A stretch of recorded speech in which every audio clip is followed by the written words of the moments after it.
ये ईंटें निकालो।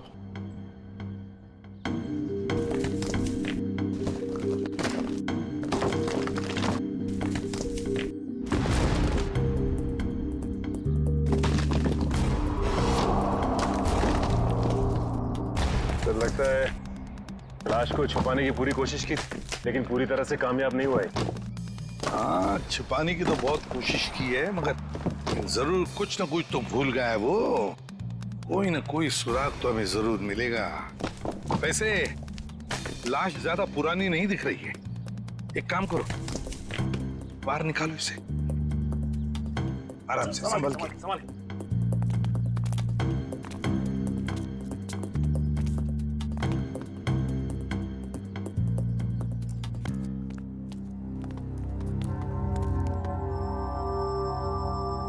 ये देखो, बड़ी बेरहमी से मारा है इसे। सामने से सीधे चाकू घोंप दिया सीने में। हाँ सर, देख के लगता है कि इसे चीखने चिल्लाने का मौका ही नहीं मिला। ये देखो, इसके सिर के पीछे भी चोट है। लगता है जिसने भी ये किया है ना, शायद पीछे से आकर इस रिक्शा वाले के सिर पर पीछे से हमला किया, वार किया। ये बेचारा मुड़ गया हमलावर को देखने के लिए, तो सामने से चाकू घोंप दिया।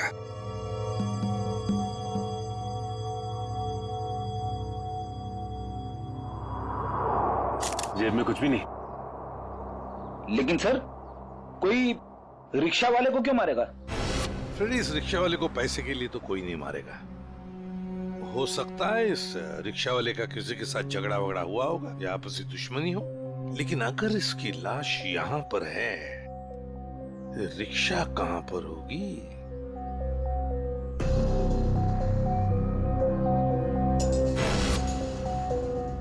सर? हाँ, सर ये देखिए सर, ये खून की बूंदें और घसीटने के निशान हैं।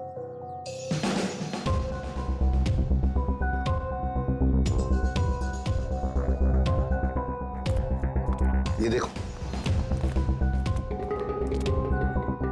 लगता है जिसने भी ये किया है, इस रिक्शा वाले को यहाँ से घसीट कर वो लेकर गया वहां ईंटों में छुपाने के लिए।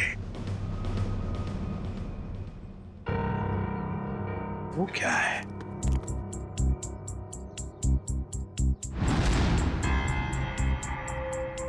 किसी आदमी की घड़ी? अरे ये तो काफी महंगी घड़ी है। शायद रिक्शा वाले की होगी। नहीं फ्रेडी, ये इस रिक्शा वाले की घड़ी नहीं लगती। इतनी महंगी घड़ी है ये, 1,00,000-1,50,000 की तो घड़ी है ये। तो फिर सर, शायद उसी की होगी जिसने रिक्शा वाले को मारा है। वो तो ये भी सकता है कि घड़ी उस आदमी की हो जो ऑटो में बैठा था। इतनी कीमती घड़ी पहनने वाला आदमी रिक्शा में नहीं जाएगा, मुझे नहीं लगता। देखो, और भी कोई सुराग मिलना चाहिए। देखो जरा आसपास।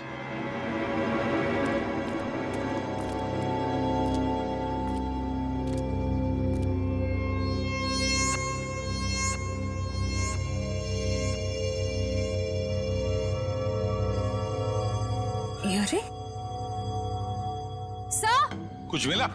हाँ सर, किसी लड़की की ये डायमंड इयररिंग मिली है, यहाँ नीचे गिरी हुई थी। इयररिंग? इसका तो एक ही मतलब हो सकता है, जब ये हादसा हुआ तब कोई लड़की यहाँ पर मौजूद थी। तो खून लड़की ने किया? सचिन, पता नहीं खून किसने किया, लड़की ने या और किसी ने, लेकिन एक बात तो जरूर है कि ये लड़की उस रिक्शा वाले के साथ मौजूद थी। सर, हो सकता है ये लड़की उस ऑटो वाले की सवारी थी। लेकिन लड़की यहाँ ऐसी जगह क्या करने आई थी? कुछ ना कुछ तो और ही चक्कर है। जो भी हो, उस हादसे में जरूर हाथापाई हुई होगी, जिसकी वजह से वहां पर वो घड़ी मिली और अब ये इयररिंग। ये केस तो बहुत पेचीदा हो गया। इतने सारे सवाल लेकिन जवाब इतने कम। सारे सवालों का जवाब इसी बिल्डिंग में है। इस बिल्डिंग को अच्छी तरह से छान मारते हैं। Let's go.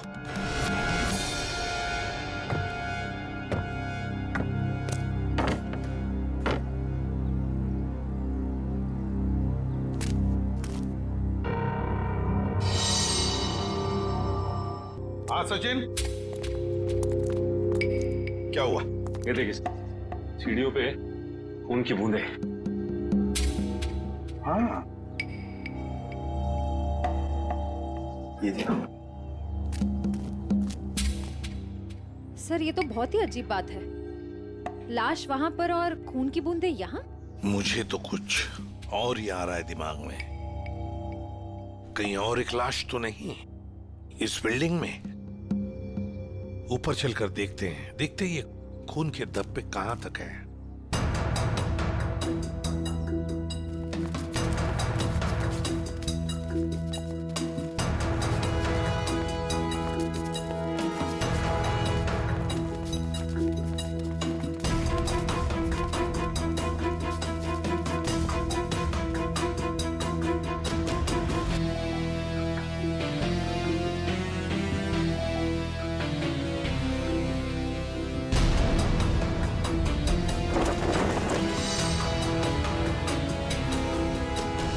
भाई साहब, मैं तो कहता हूँ अभय और विशाखा एक दूसरे के लिए बिल्कुल सही है। दोनों के ख्यालात मिलते जुलते हैं, दोनों का स्वभाव एक है, और वैसे एक साथ स्कूल में पढ़ चुके हैं।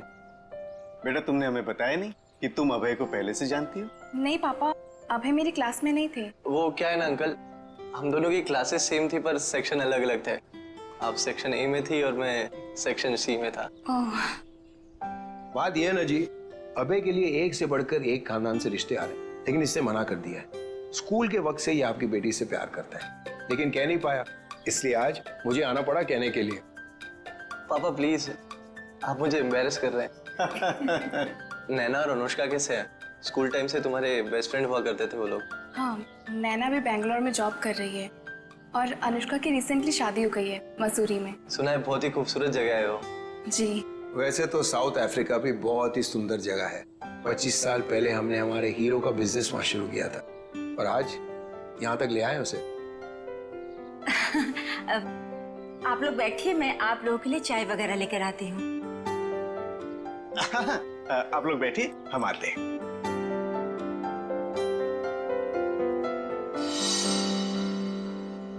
क्या बात है सरिता, क्या हुआ? देखिए, लड़का और परिवार तो मुझे अच्छे लग रहे हैं, लेकिन एक बार आप साफ साफ पूछ लीजिए, लेन देन की जो भी बात है। सरिता, क्यों चिंता करती हो? देखो, मुझे नहीं लगता कि धीरेन्द्र जी की कोई मांग है, और अगर होगी भी तो हम मांग पूरी कर देंगे ना। देखो सरिता, मेरी पेंशन है, तुम्हारे जेवर है, और अगर जरूरत पड़ी तो हम ये मकान बेच देंगे। आखिर हमारी एक ही बेटी है। ओफो, आप एक बार पूछ तो लीजिए ना, कहीं कोई बड़ी मांग रख दी तो। फिर तो ये रिश्ता नहीं हो पाएगा। खैर, अपनी किस्मत है, देखते हैं। चलो लीजिए भाई साहब। ये सब लाने की क्या जरूरत थी? इतनी तकलीफ क्यों की आपने? अरे क्या कहते हैं भाई साहब, ये तो कुछ भी नहीं है, ये तो आपको लेना ही पड़ेगा। चाय लीजिए। ये लो बेटे।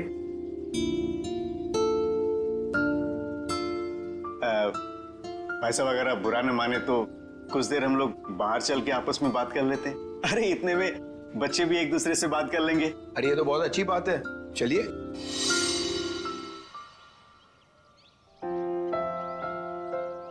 भाई साहब, आपका बेटा हमें बहुत पसंद है। मुझे भी बिल्कुल विशाखा जैसी बहू चाहिए थी। अगर विशाखा अभय को पसंद उसकी करे। फिक्र आप मत कीजिए, हमारी मंजूरी में ही उसके यहाँ है। ये तो बड़ी अच्छी बात है, तो मैं बात पक्की समझूं? जी जरूर। धीरेन्द्र जी, अगर आपकी कोई मांग हो तो आप मुझे। ये कैसी बात कर ली आप लोगों ने? अरे भाई, भगवान का दिया हुआ सब कुछ है हमारे पास। आपकी बेटी सिर्फ 2 जोड़ी कपड़ों में चाहिए, ये आप कर पाएंगे या नहीं? मुझे समझ में नहीं आता कि मैं आपका ये कर्ज कैसे चुका पाऊंगा। लेकिन हमारी एक शर्त है। शर्त? ये शादी 2 दिनों में हो जानी चाहिए। 2 दिनों में शादी की तैयारियां हम कैसे कर सकते हैं? देखिए, ये हमारी एक ही बेटी है, हम चाहते हैं कि उसकी शादी बड़े धूमधाम से हो, इसलिए थोड़ा अगर आप हमें वक्त दे दे तो। देखिए भाई साहब, मैं आपकी बात समझता हूँ, लेकिन 3 दिनों के अंदर मुझे साउथ अफ्रीका पहुंचना है। सिर्फ मेरे बेटे की वजह से मैं अपना पूरा कारोबार छोड़ के आया हूँ। अगर आप ये नहीं कर पाओगे तो ये रिश्ता नहीं होगा। हाँ? सोच लो आप लोग।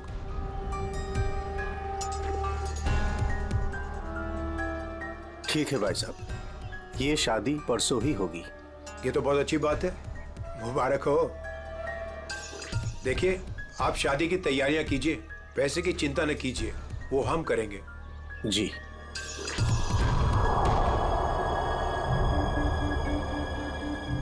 कैसे? तुम चिंता मत करो सरिता, भगवान की जो मर्जी है वही होगा। चलो शादी की तैयारी करते हैं।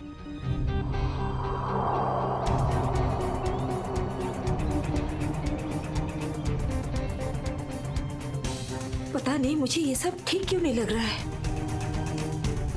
शादी ब्याह जैसी चीज जल्दबाजी में करना, कहीं हम गलत निर्णय तो नहीं ले रहे?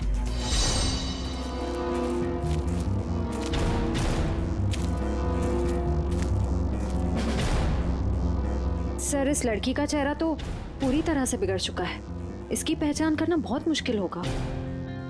तो सर लड़की के पास से ना ही कोई आइडेंटिफिकेशन मिला है ना ही कोई मोबाइल। तो लाश को देख के लगता है कि इसकी और उस ऑटो ड्राइवर की मौत लगभग एक ही वक्त हुई है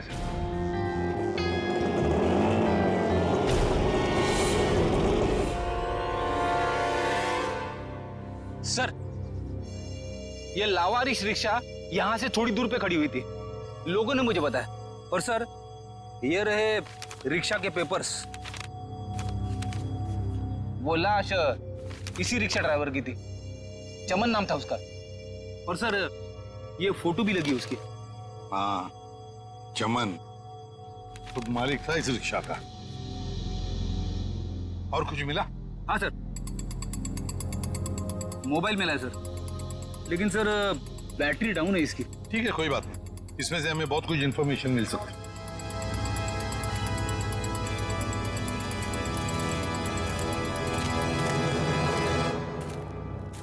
वॉचमैन होना यहाँ के। कैसी ड्यूटी करते हो? दो खून हुए यहाँ पर। साहब जी ये सब कैसे हुआ, मुझे नहीं पता चला। चुप, नाटक बंद। जरा याद करके बताओ, क्या कोई आया था यहाँ पर इस रिक्शा में से? कोई नहीं आता इस रिक्शा से। ये कैसे हो सकता है? हा? कोई बिल्डिंग से ऑटो दूर क्यों खड़ा करेगा? बताओ कौन आया था? हाँ साहब जी याद आया, जब मैं खाना खाने गया था ना, जरूर कोई आया होगा। झूठी करते हो।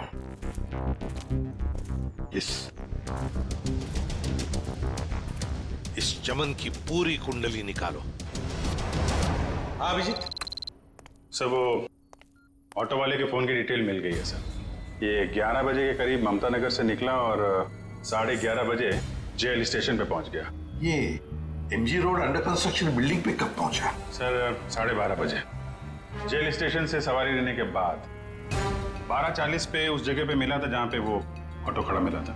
मतलब जेल स्टेशन से उसने सवारी उठाई, तो फिर अभिजीत उस वक्त दो मोबाइल फोन होंगे उस रिक्शा में, एक रिक्शा वाले का और शायद इस सवारी का भी। हाँ सर, मोबाइल कंपनी वालों ने बताया कि रिक्शे वाले के मोबाइल के साथ साथ एक और मोबाइल ट्रैवल कर रहा था। जयवंती और पेटी लगे हैं उसका डिटेल निकालने में। चलो अच्छा है। अब देखना यह है कि सर वो सवारी विक्टिम थी या मुजरिम। सर हाँ सर वो जो ऑटो की सवारी का मोबाइल नंबर था वो दिल्ली का नंबर है और किसी करिश्मा के नाम पे रजिस्टर्ड है। दिल्ली? अच्छा, इस करिश्मा के बारे में और कुछ पता चला? नहीं सर, और कुछ डिटेल्स तो अभी पता नहीं चल पाए हैं। ये तो पता चला होगा कि उसने आखिरी कॉल किसको किया। किसी लैंडलाइन नंबर पे किया था आखिरी कॉल। पोपटवाड़ी का कोई उदय कुमार है। पोपटवाड़ी उदय कुमार। पंकज काम करो, इस दिल्ली वाली करिश्मा के सारे डिटेल निकाल, पूरे के पूरे डिटेल। और अभिजीत इस पोपटवाड़ी के उदय से मिल लेते हैं, पता तो चले ऐसी भी क्या बातें हो रही थी करिश्मा और उसके बीच में। इसका चेहरा तो बहुत बुरी तरह से बिगड़ गया है, एकदम तहस नहस हो गया है। सर इनके फेस को हम रिकंस्ट्रक्ट नहीं करवा सकते? बहुत मुश्किल काम है तारिका, बहुत वक्त लगेगा। हाँ लेकिन एक बात जरूर पता चल गई, ये पता चल गई कि ये काम क्या करती थी। क्या काम? तारिका ये लड़की एक नर्स थी। नर्स? ये देखो, ये देख रहे हो, ये इसकी उंगलियों पर और ये अंगूठे पर ये कॉल। ये निशान तो ज्यादातर उन्हीं लोगों के हाथों में होता है ना जो दूसरों को इंजेक्शन देते हैं। एग्जैक्टली तारिका। अब मुझे लगता है ये खून या तो किसी बदले की भावना से किया गया है या फिर कोई प्यार व्यार का चक्कर? प्यार व्यार का चक्कर? तुमको ऐसा लगता है तो तुम फोरेंसिक आते ही क्यों? तुम अब से मत आया करो हमारे लैब में प्लीज। हाँ अरे ये क्या? हाँ। और अभिजीत, तुम्हारे और मेरे बीच में जो भी था ना वो खत्म। प्यार का चक्कर।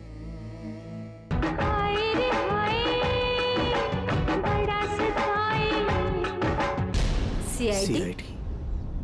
यहाँ सब कुछ ठीक तो है ना? देखिए, आप फिक्र मत कीजिए, हमें पता है आपके घर में शादी का रस्म चल रहा है, लेकिन देखिए बात कुछ ज्यादा नहीं है, सिर्फ 2 मिनट की बात है। एक बात बताइए, कल लैंडलाइन पे कोई अनजान फोन आया था? हाँ, मेरी बेटी विशाखा ने फोन उठाया था। जरा बुलाइए ना विशाखा को। विशाखा बेटी 1 मिनट इधर आना। हाँ जी, 1 मिनट। जी पापा। बेटे ये हाय विशाखा, शादी मुबारक हो। Thank you. हम सीआईडी से हैं, मैं इंस्पेक्टर श्रेया। कल सुबह 10 बजे लैंडलाइन पे एक कॉल आया था। जी आया था। किसका फोन था? किसी करिश्मा का फोन था, बट मैं उसे नहीं जानती। अगर तुम उस लड़की को नहीं जानती हो तो उसने तुम्हें क्यों कॉल की? दरअसल वो मुझसे मिलना चाहती थी, पर मैंने उसे मना कर दिया। तुम तो कह रहे हो तुम उसे जानती तक नहीं, फिर भी वो तुमसे बात करना चाहती थी। कोई ना कोई तो वजह जरूर होगी, हैं? बताओ। शायद वो मेरी शादी के बारे में कुछ बात करना चाहती थी। क्या क्या बात करना चाहती थी? कुछ बताया उसने? जी, तब तक तो मुझे भी नहीं पता था कि मेरी शादी होने वाली है। वो शायद मेरी पिछली शादी के बारे में बात करना चाहती थी। मतलब विशाखा, तुम्हारी पहले भी एक शादी तय हो चुकी थी जो टूट चुकी है। देखिए प्लीज, अगर इस बारे में इस वक्त बात न करें तो अच्छा होगा। बड़ी मुश्किल से उस सदमे से ये उभर पाई है। प्लीज। पापा, इट्स ओके, मुझे उस बात से कोई फर्क नहीं पड़ता है। पर आप इस फोन कॉल के बारे में मुझसे इतने सवाल क्यों पूछ रहे हैं? दरअसल बात यह है कि करिश्मा नाम की उस लड़की का। अरे 1 मिनट, मैं समझाता हूँ। देखिए, ये करिश्मा जिसने फोन किया था यहाँ पर, हम उससे मिलना चाहते हैं एक केस के सिलसिले में। ये करिश्मा कोई मुजरिम है क्या? क्या इसने कोई जुल्म किया है और ये मुझसे क्यों बात करना चाहती है? देखो, करिश्मा मुजरिम है या नहीं ये अब तक तय नहीं हुआ है। खैर छोड़ो, आप लोग शादी की तैयारियां करो। और विशाखा, हम सब की तरफ से शादी मुबारक हो। Thank you.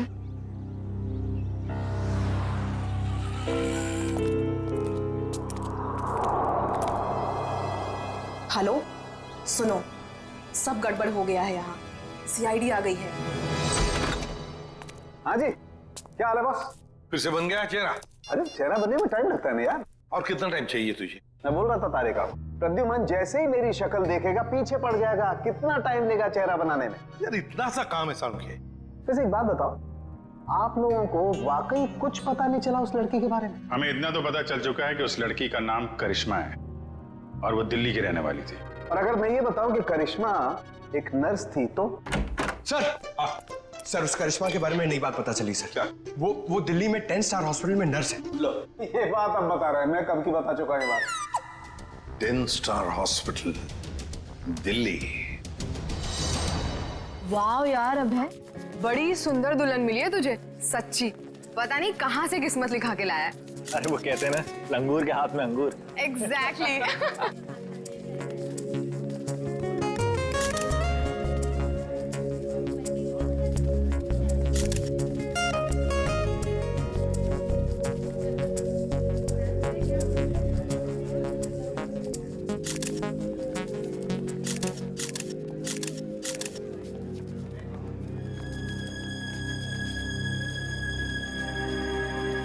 उदय जी, आप रो रहे हो?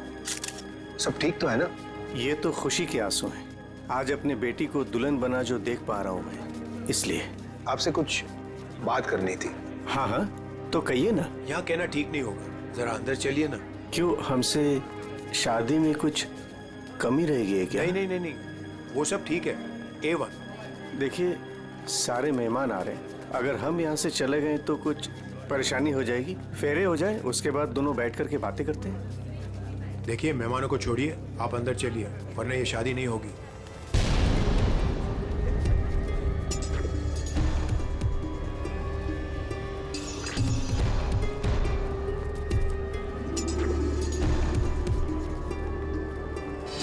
आइए उदय जी।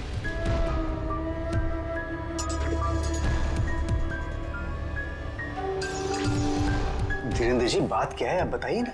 देखिए मेरी परेशानी बढ़ती जा रही है। अरे भाई, परेशान होने की कोई बात नहीं, एक छोटी सी रिक्वेस्ट है। कैसी रिक्वेस्ट? आपको याद है मैं आपके घर आया था आपकी बेटी को देखने, और मैंने आपको कहा था मुझे दहेज बिल्कुल नहीं चाहिए। जी मुझे अच्छी तरह से याद है, आपने कहा था कि आपको दहेज नहीं चाहिए। तो अब क्या चाहिए आपको? मैं अपनी जुबान का पक्का हूँ, कहा ना दहेज नहीं चाहिए, दहेज नहीं लूंगा। हाँ मगर आपको दहेज नहीं चाहिए तो क्या चाहिए?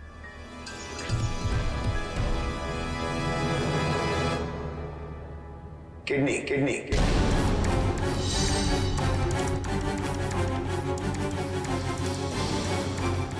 किडनी?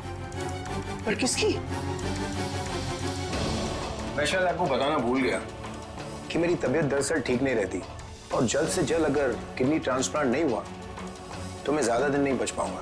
Kidney transplant? देखिए, आपकी बेटी की शादी है और कुछ ही दिन बाद उसका ससुर यानी कि मैं मर जाए तो आपको कैसा लगेगा? पर धीरेन्द्र जी, मैं अपनी किडनी कैसे, मेरा मतलब। मैंने पूरा पता लगा लिया है, हम दोनों की किडनीज मैच होती हैं। अच्छा, तो इसका मतलब ये शादी ब्याह ये सब ढोंग है। दरअसल आपको मेरी किडनी चाहिए, इसलिए आपने ये सब। अब फेरों में 2 घंटे और, बहुत समय आपके पास, सोच लीजिए। और वैसे भी हम दोनों एक परिवार का हिस्सा बने जा रहे हैं, तो एक परिवार वाले का फर्ज बनता है दूसरे परिवार वाले की जान बचाने का।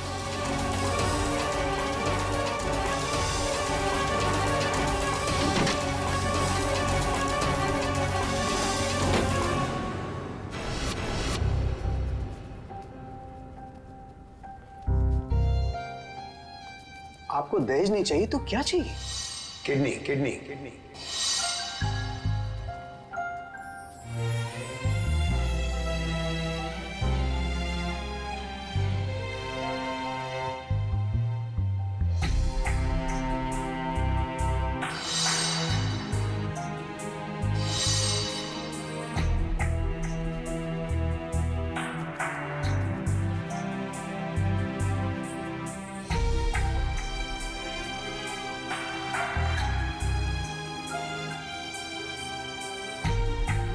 अरे कहाँ चले गए थे आप? कुमार साहब आए हैं अपनी पत्नी के साथ, वो आपको ढूंढ रहे थे।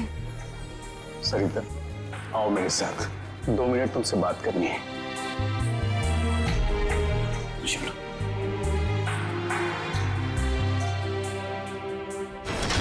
आओ सरिता। क्या हुआ, मुझे बताएंगे भी?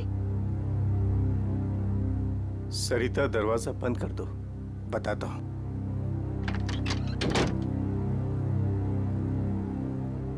अभी तो बताइए, मुझे बहुत घबराहट हो रही है। धीरेन्द्र जी ने मुझसे कुछ मांगा है। पता था मुझे कि ये शादी दहेज लिए बिना हो ही नहीं सकती। वैसे कितने पैसे मांगे हैं उन्होंने? नहीं, उन्होंने मुझसे पैसे नहीं मांगे। तो फिर? सरिता, उन्होंने मुझसे मेरी किडनी मांगी है। किडनी? हाँ सरिता। हे भगवान, इसका मतलब ये सब शादी वादी ढोंग है। वो आपकी किडनी लेना चाहते हैं? मुझे भी यही लग रहा है। ये अचानक से उनका मेरे घर आना, फिर 2 दिन में शादी, और अब ये सब कुछ। सरिता, मुझे तो इसमें बहुत बड़ी साजिश लग रही है। तो क्या अब हमारी विशाखा की शादी फिर से टूट जाएगी? अगर मैंने किडनी नहीं दी तो ऐसा ही होगा। ना सरिता, तुम मत रो।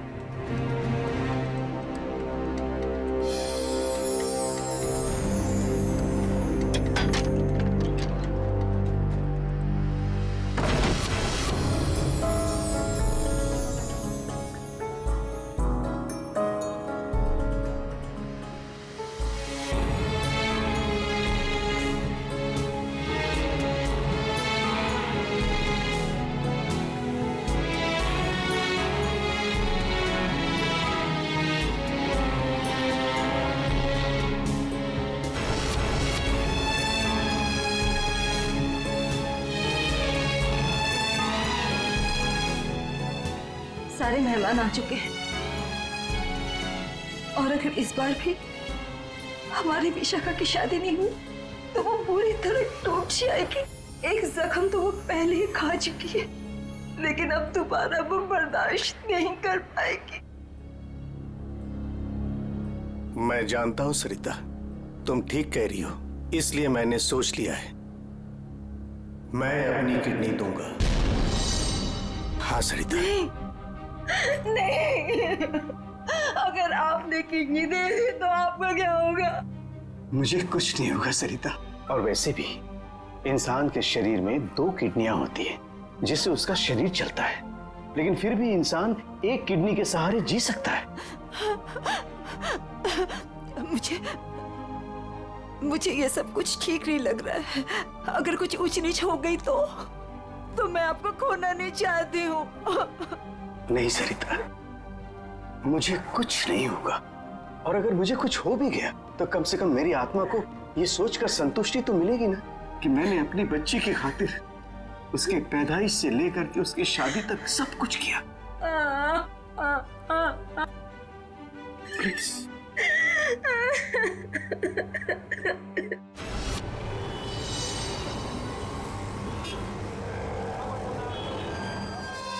हेलो सर, मैं अनुज, इस हॉस्पिटल का डीन। करिश्मा की मौत की खबर सुनकर आई एम शॉक्ड। वो बहुत ही काबिल नर्स थी। वैसे डॉक्टर साहब, एक बात समझ में नहीं आ रही है, ये करिश्मा ने अचानक से छुट्टी क्यों ली और फिर यहाँ से मुंबई चली गई? कोई खास वजह थी क्या छुट्टी लेने? उसने छुट्टी ली और यहाँ से चली गई। अब यहाँ से जाने के बाद वो कहाँ गई, किस लिए गई, इसके बारे में हमें कुछ नहीं पता। देखिए, हम लोग करिश्मा के घर गए थे, लेकिन वहाँ से कोई ज्यादा जानकारी मिली नहीं है। क्या आप बता सकते हैं कि यहाँ पे करिश्मा को कोई सामान वगैरह पड़ा है? आप चाहें तो करिश्मा का लॉकर देख सकते हैं। जी हाँ, जरा दिखाइए लॉकर। आइए। चलिए। अरे सर, इस लॉकर को देखकर मुझे मेरी नानी की अलमारी याद आ गई। वो भी अपना सारा सामान ऐसे ही ठूस ठूस के रखती थी। सर, ये तो किसी मरीज की मेडिकल रिपोर्ट है। किसकी फाइल है ये? दे उदय कुमार। उदय? विशाखा के पिताजी उदय कुमार? कमाल है, इस फाइल को तो हॉस्पिटल के रिकॉर्ड रूम में होना चाहिए। ये करिश्मा के लॉकर में कैसे? मतलब ये करिश्मा उदय जी और उसके परिवार वालों को जानती थी? वो परिवार वाले तो बता रहे थे कि वो करिश्मा को जानते ही नहीं। जरा बताइए, किस चीज का इलाज चल रहा था उदय का?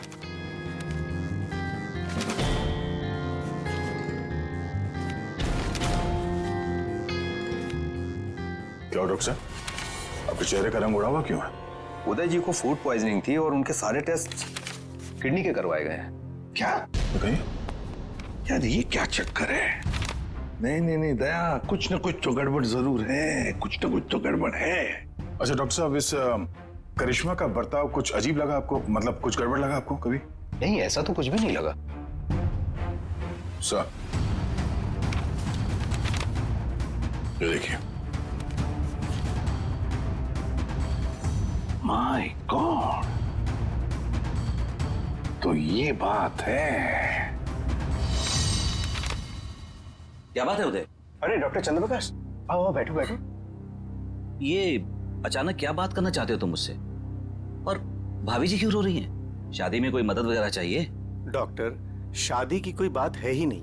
अच्छा, तुम ये फाइल मेरी देखो ना, मेरी मेडिकल फाइल। ये फाइल चेक करके बताओ कि क्या मैं अपनी एक किडनी डोनेट कर सकता हूँ? उदय, तुम्हारी बेटी की शादी हो रही है और इस वक्त तुम्हें ये सवाल सूझ रहा है? डॉक्टर, शादी न रुके इसलिए तो मैं ये बात पूछ रहा हूँ तुमसे।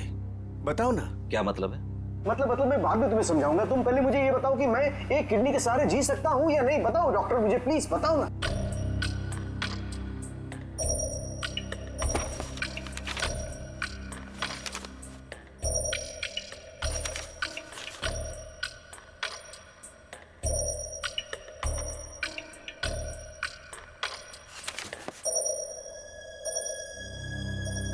डॉक्टर, रिपोर्ट ठीक तो है ना? क्या हुआ चंद्रप्रकाश, बताओ ना कुछ मुझे। क्या किडनी देना जरूरी है?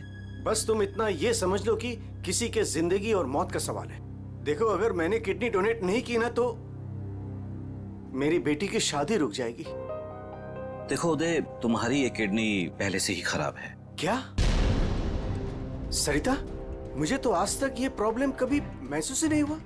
कैसे किडनी फेलियर हो सकता है? क्योंकि उदय, तुम्हारी बॉडी दूसरी किडनी से फंक्शन कर रही है आई एम सॉरी, अगर तुमने ये दूसरी किडनी भी डोनेट कर दी तो क्या? तो तुम्हारा बचना नामुमकिन है।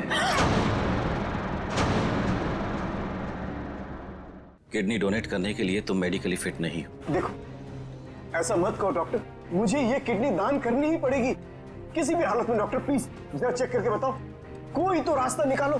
देखो उदय, फाइनल डिसीजन मैं नई रिपोर्ट के आने के बाद ही दे पाऊंगा, लेकिन इस रिपोर्ट के मुताबिक किडनी डोनेट करना मतलब मौत को दावत देने जैसा है।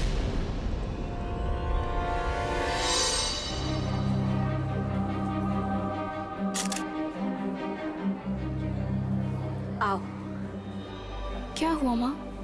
आप परेशान लग रही हैं। नहीं, ऐसी कोई बात नहीं।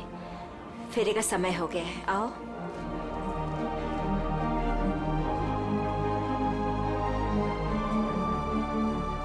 अरे उदय जी, आप ही को ढूंढ रहा था। फेरे लगवाएं या फिर मैं बारात वापस? जी नहीं, बारात वापस ले जाने की नौबत नहीं आएगी। मुझे पता था आप बड़े समझदार इंसान हो, सही डिसीजन लिया। और वैसे आप अपनी बेटी को इतना प्यार जो करते हो, आइए। यकीन नहीं आ रहा है दया, शादी के नाम पे ऐसी सौदेबाजी।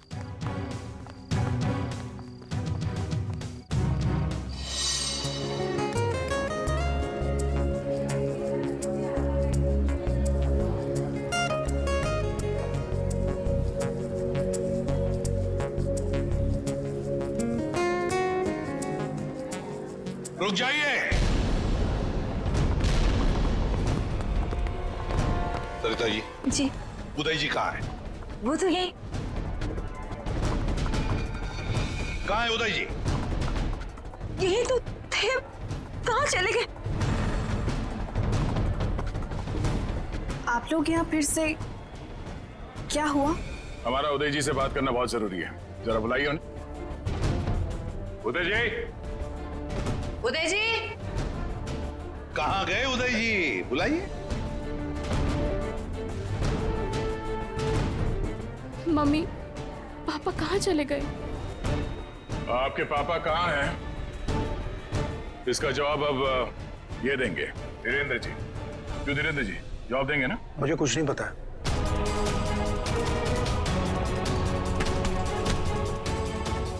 नहीं पता तो सड़क कहाँ रहे आप? सर, मैंने कुछ नहीं किया सर। मैं तो इनका असली बेटा भी नहीं हूँ सर। मेरे पति को इन लोगों ने गायब करवाया होगा और किडनी के लिए ये लोग शादी तोड़ने की धमकी दे रहे थे। मॉम, आपने बात मुझे पहले क्यों नहीं बताई? आपके और पापा से बढ़कर मेरे लिए कुछ नहीं है। शर्म आनी चाहिए तुम्हें, शादी जैसे पवित्र बंधन की आड़ ऐसा घिनौना अपराध करते हुए। सर मैं मानता हूँ, इसी प्लान के जरिए मैंने किडनियों का व्यापार किया। क्या? शायद इसीलिए उन गुनाहों की सजा है कि मेरे खुद की किडनी बेकार हो गई। लेकिन इस बार सर, मैं खुद की जान बचाने के लिए कर रहा था। इसके लिए किसी और की जान चली जाए। अब बताओ, करिश्मा को क्यों मारा? सर मैंने करिश्मा को नहीं मारा, बल्कि वो तो मेरी मदद करती थी मरीज ढूंढने में। सर इस बार मैंने गैंग वालों को बताया बिगैर एक किडनी गायब कर दी। उसी बात को लेकर वो मुझे ब्लैकमेल कर रही थी कि वो बाकी गैंग वालों को और विशाखा को ये बात बता देगी। इसीलिए तुमने करिश्मा को मारा? इसीलिए? नहीं सर, मेरा यकीन मानो, मैंने उसे नहीं मारा। मुझे लगता है कि सर, उसके मौत के पीछे मेरे बाकी गैंग वालों का हाथ है। कौन है तुम्हारे साथी? कहाँ लेकर गए उदय को? किडनी निकलवाने। ऑपरेशन शायद शुरू भी हो गया होगा। कहाँ हो रहा है ये किडनी निकालने का ऑपरेशन?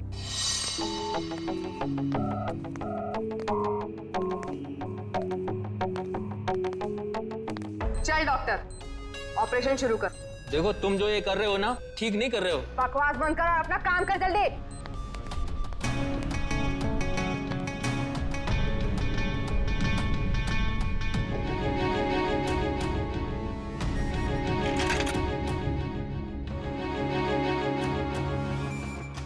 अबे जल्दी करना।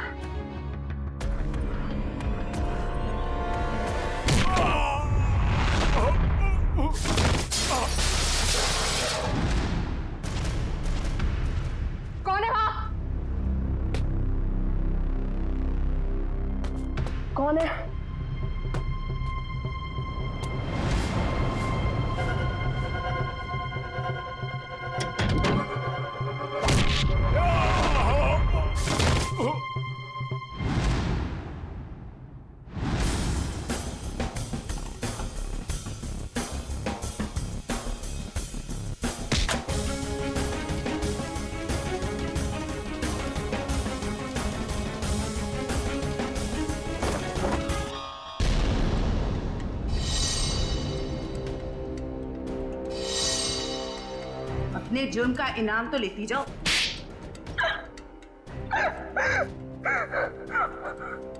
ये सारा षड्यंत्र हमने सिर्फ लोगों की किडनियां हथियाने के लिए किया है। ये सब पता है हमें। ये बताओ करिश्मा को क्यों मारा तुम? क्योंकि करिश्मा हमें धोखा दे रही थी। लेकिन तुमने करिश्मा का खून किया ये बात तुमने धीरेन्द्र से क्यों छुपाई?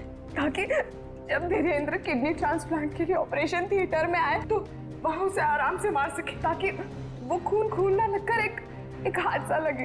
और उदय की किडनी तुम ऊंचे दाम में बेचना चाहती थी, क्योंकि उदय का blood group Bombay blood group है, एक रेयर ब्लड ग्रुप है ना? यही प्लान था सर, लेकिन आप सीआईडी वालों की वजह से वो सब चौपट हो गया। करिश्मा का खून और कितने सारे मासूम लोगों की किडनियों की चोरी, तुम्हें तो फांसी ही होगी। इतना काफी है तुम्हें फांसी के फंदे तक पहुंचाने के लिए। जयवंती, ले जाओ इसे। सर।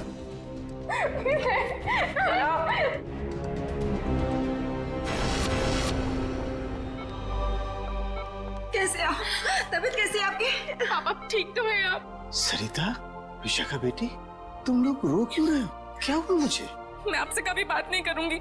आपको क्या लगा मेरी शादी आपकी जिंदगी से ज्यादा जरूरी है? ऐसी कोई बात नहीं। दरअसल मैं और सरिता, हम तो सिर्फ तुम्हारी खुशी चाहते हैं बेटे। मेरी खुशी आपसे है, आपसे है। माना बाकी लड़कियों की तरह मेरा भी सपना है कि मेरा भी एक अच्छा पति हो, लेकिन वो पति मुझे अपने पिता की कीमत पर बिल्कुल नहीं चाहिए। देखा उदय जी, आपकी बेटी विशाखा कितनी समझदार है, सियानी है और सही बोल रही है। एक बात हमेशा ध्यान में रखना, बेटी घर का सम्मान होती है, सुख होती है, खुशी होती है, और उसके हाथ पीले करना तो सौभाग्य की बात होती है। लेकिन उसके लिए माता पिता को अपनी जान दांव पर लगाने की कोई जरूरत नहीं। एसीपी साहब, मैं आपसे वादा करता हूं, चाहे कुछ भी हो जाए, मगर मैं इंतजार करूंगा। अब की बार मैं अपनी बेटी का हाथ सिर्फ उसी को दूंगा जो इसके लायक हो। आप सबका बहुत बहुत शुक्रिया बेटी। Thank you very much.